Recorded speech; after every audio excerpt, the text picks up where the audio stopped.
Now, if we are to create change and drive growth across our country, then we must get our infrastructure right. A false consensus has taken root that all that matters are links between our big conurbations. This consensus said that our national economic regeneration should be driven by cities at the exclusion of everywhere else. It said that the most important connections those cities could have was to London and not anywhere else. And it said that the only links that mattered were north to south, not east to west. What we really need, though, is better transport connections in the north. A new network north that will join up our great towns and cities in the North and Midlands. I wanted to come here to Manchester today to say that this will be our priority, our focus, our project. HS2 is the ultimate example of the old consensus.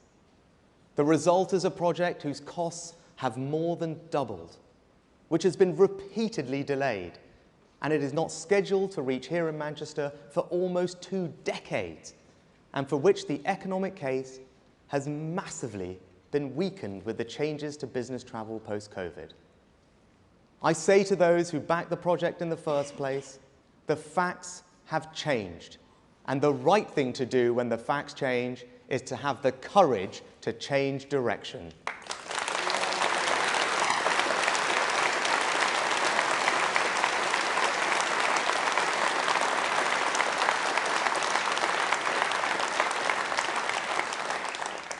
And so, I am ending this long-running saga. I am cancelling the rest of the HS2 project. And in its place, we will reinvest every single penny, £36 billion, in hundreds of new transport projects in the North and the Midlands across the country. This means £36 billion of investment in the projects that will make a real difference across our nation.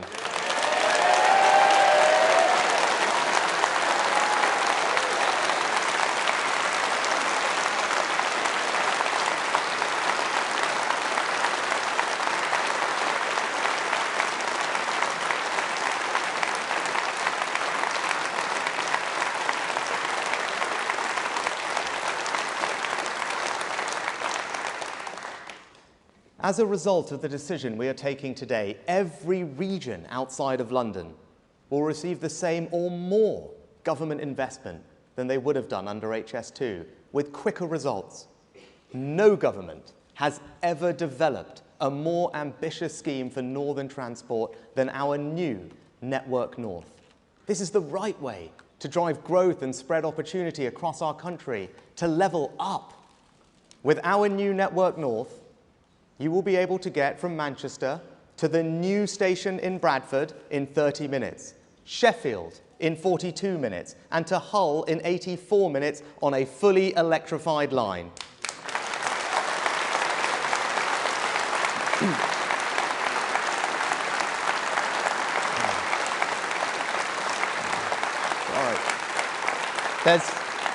Don't worry, there's more.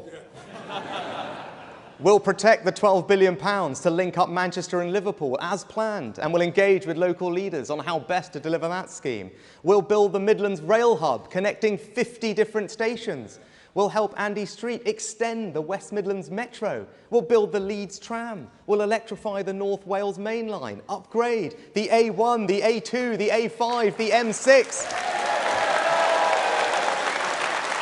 We'll connect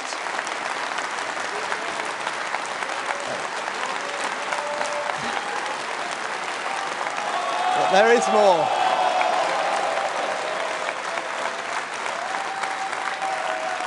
There's lots more. We'll connect our union with the A75, boosting links between Scotland and Northern Ireland. We'll fund We will fund the Shipley Bypass, the Blythe Relief Road, and deliver 70 other road schemes. We will resurface roads across the country. We'll bring back the Don Valley Line. We will upgrade the energy coastline between Carlisle, Workington and Barrow. Build hundreds of other schemes and keep the £2 bus fare across the whole country.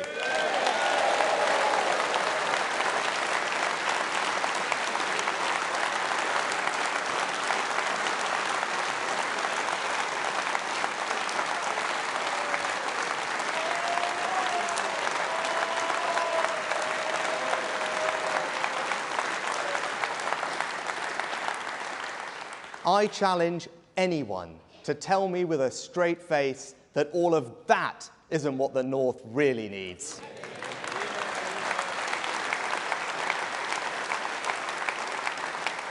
Our plan will drive far more growth and opportunity here in the North than a faster train to London ever would.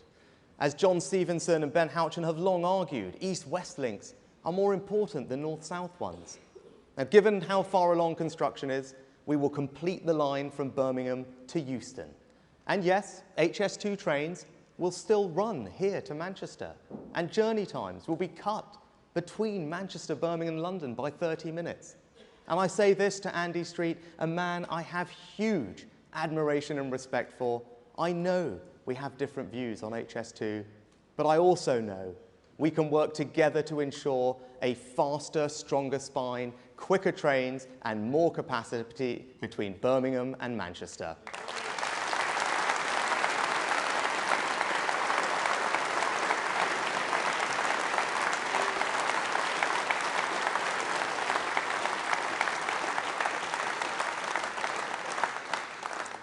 The management of HS2 will no longer be responsible for the Euston site. There must be some accountability for the mistakes made, for the mismanagement of this project.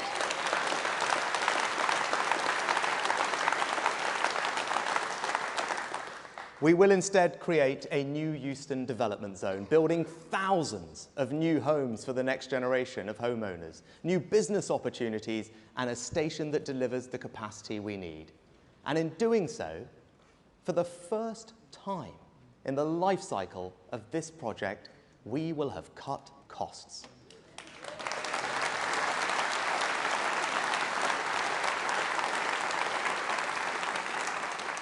The £6.5 billion of savings that Mark and I are making will be taken from the Euston site and given to the rest of the country.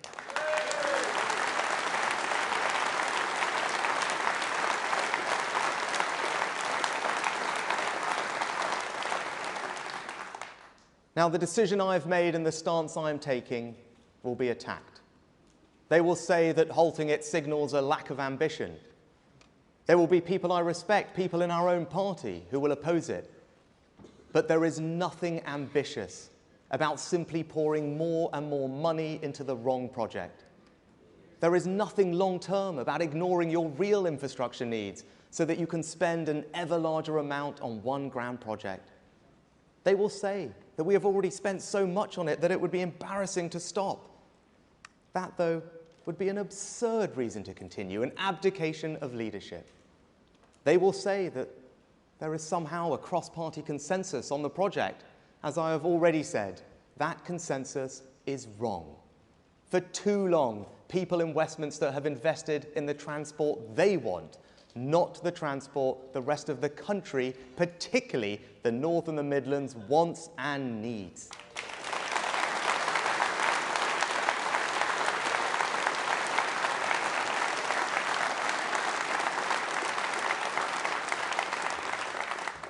And to those who disagree, who will focus on what I have stopped, I ask you to consider what we have just created with Network North, an alternative which, in place of one delayed and overrunning project, will now begin hundreds upon hundreds of new projects, large and small, road and rail, bus and train, covering the whole country, that will be delivered faster, that will see every region receiving more investment than they would have done. You can't have both.